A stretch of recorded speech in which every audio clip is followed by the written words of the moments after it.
Meselen şu attım tebliği ya zikri deyip kırığının arasında saçını getirip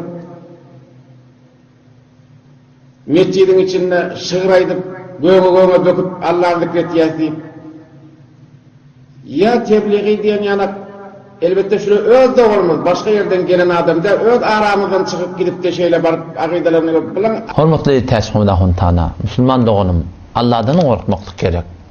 Sen milletin bilmeýänliginden, habary ýoklugynyň, agahidi ýoklugynyň sen suisfade edip gelip de barahym şiýanky zikri, seyfiye dogollaň, saçyna atdakmaklygy. O Müslüman dogun, bular sünnet ahy. O Peygamberim iş form saçmamışdyk diye, vafre diye, lemme diye, cemme diye. O şu Peygamberim öz mübarek taçy ulakanmışyk umumy zindigisinde. Indi dogry biziň milletimiň arada bir ýoň bolmapdyr, biziň milletimiz bilenak. Emma sen gelip şi milletin bilmeýänliginiň üstü bilen, o belki şaýat özüňe bilmeýän bolan musulman dogunum. Sen gelip bir musulman dogun, haýsy bir tertipde şekilde bolanna, şu gelip taçyna atdakmaklyk, bular Peygamber sallallahu sünnetine atdakmaklyk.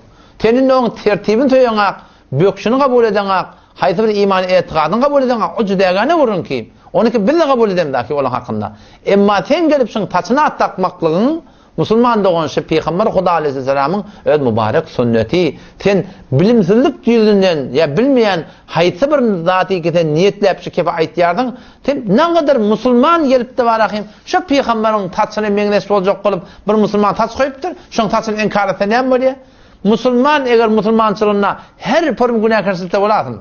Eger şunu etmese, amal etmese, ba tamamy günahkarçylyk şoň musulman diýär. Emma bir musulman gelip bir mustahaby inkar etdi. Ne edip biýän diýip aýtdy. Ke taşda şoň biri, o şoň menes haýdy bir sünneti, haýdy bir Allah Resulüniň hukmuny inkar etmeklik, ýa-şo maskar etmeklik. Täçgimde huntana musulman dogan bular adam dinden çykarýan da. O sen şu aýtýan gurrunun şu musulman gelip de barahyn hiç aýtýan kefini ananda nälekin bir musulman dogan taç goýupdyr mutabaky sünnet, şoň gelip de barahyn maskar etdi, şoň idinirek bolýar. Yani çinden bir hormatly takdir, sen bunu için bir gaty ýalňyş yani. Ondan sonra da sen tebliğiyle deyip, tebliğiyle bilen şu zikrilen arasyny ýakynjyk etip goýupdyr. Ola da belli okuyup ketdirler, şobakadan getdir, bir de şobakadan. Musulman dogan mantygy türk meselada her kim bilýär tebliğiyle bilen şu seyfiýeleň malahym fark etýärligini, şu zikriye ma'ruf bolan adamdan guruhlaň mantygy da fark etýärligini.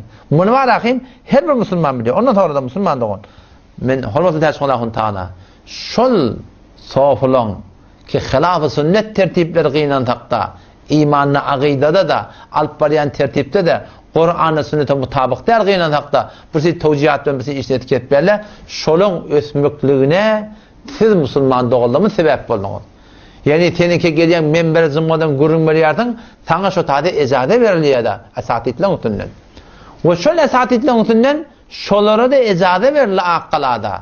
Ve şolar elel elan menber zımmadan 2 hafta dermiýan, 2 hafta dermiýan şolara sohanrani bermäne durduňyz. Siziň asatitleňiz şolara sohanrani berdiler. Ve şo eleni eger barahym şundan alyp barýan ýol dogry diýmeseňizde millete barahym şu barahym şoňa sohanrani bermeklik bilen ameli taýid etdiňiz ki alaşdan alyp barýan ýol dogry. Ola da jymgadan çykanda hümmür guruh bolup çykýardy.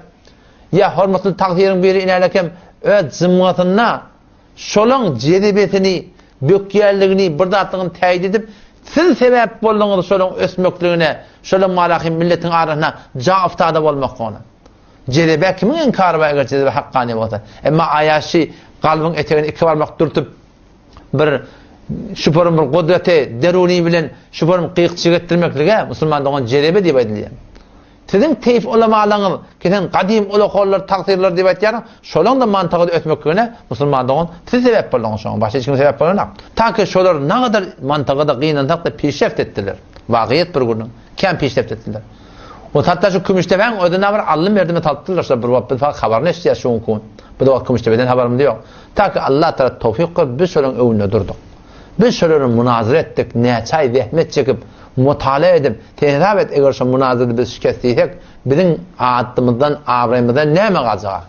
Biz at, abray, muğitimden aya Allah tana tevekküllik gittik. Şu münazara ettik. Allah Teala tevfik verip biz şu münazarada yendik elhamdülillah. Ve biz özümüzde yendik diye aydamda umum musulmanlık şol münazaran görüye şola hakkı bide veriyorlar. Ondan sonra da Allah Teala bu bir ihsana ihtiyarın.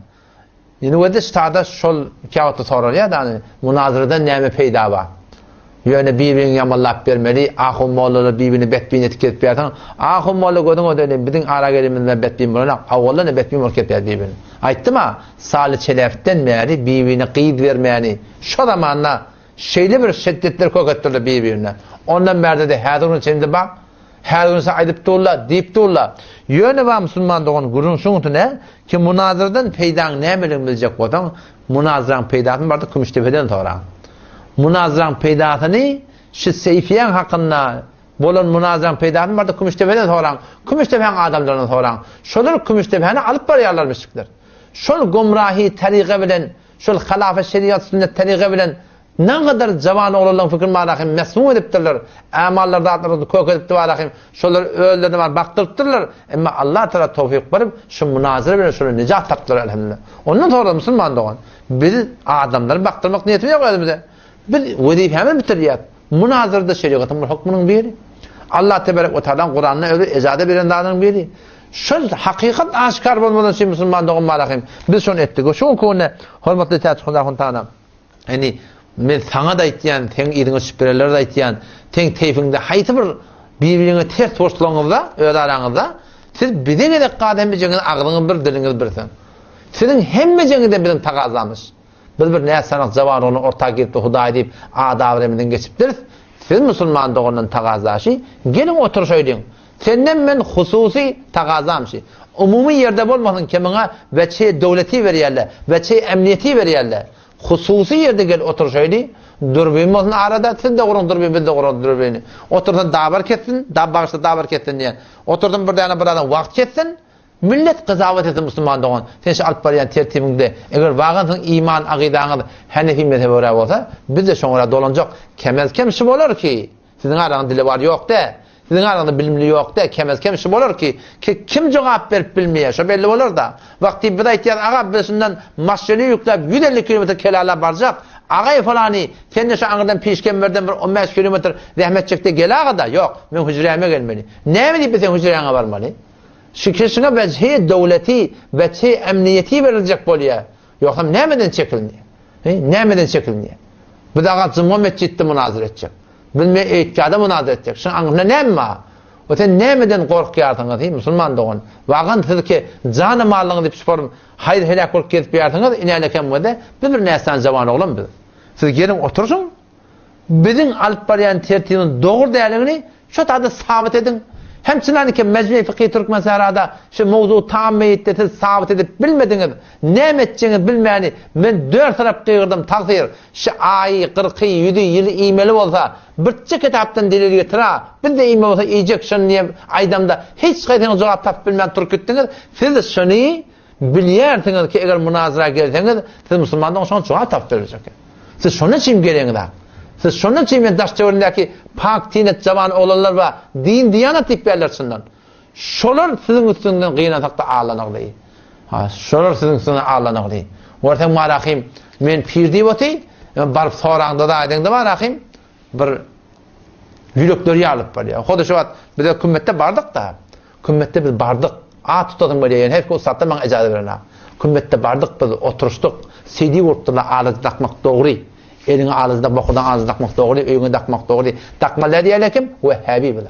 Ben barıp oturuştum. Yanına bir cavan oğlum ben balıcığım dedim. Sen dahi çıkma hususi guruğum var. O ham gurunda şoluk ikimiz. O bir yarım tapmadan sen ne mi diyen, ben ne mi diyen, sen bunu nereden etiyen?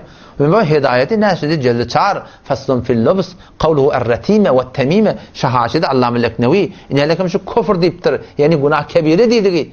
Sen millete başvurup veren adam, hacakun, sen şunu ait dost. Ne yazaraytan ait dedim, sen şunu yanlıştırın dostlar dedim. O hamın şunu hulata boynalarını yalak oturdu. Bir gittik sonra goşta. Sonra goşta memurdeyen vurdum. Dost ne ettin bunu?